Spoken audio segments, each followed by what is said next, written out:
मंजूबाई झालं बरं का तुमच्या नवऱ्याचं काम. आणि अण्णा पण तयार झाले. आता खुश आहे ना तुम्ही? हा, आता तुम्ही एवढं करते म्हणलं असणारच ना खुश. अहो तुम्ही काय पण सांगा, मी तुमच्यासाठी हजर आहे. पण तुम्ही का करताय एवढं? का करताय म्हणजे आपलंय म्हणून करतोय ना. हा, पण मला माहिती आहे तुम्ही का करताय ते. अहो पहिल्यांदा तुम्ही काळजीने फोन केला ना घरी पोहोचले का नाही म्हणून, त्याच काळजीमुळे करतोय. मी तुमच्याकडे पहिल्यांदा आलते ना, तेव्हा तुम्ही माझ्याकडे बघितलं होतं ना, तेव्हा समजली ती तुमची काळजी मला.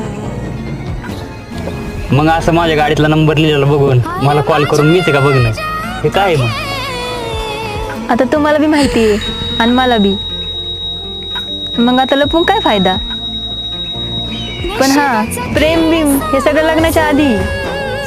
अहो आता ठरवून असतं तर नसतो अडकतो, पण ही जादू सारखी गोष्ट आहे, ती तुमच्या बी हातात नाही माझ्या बी हातात.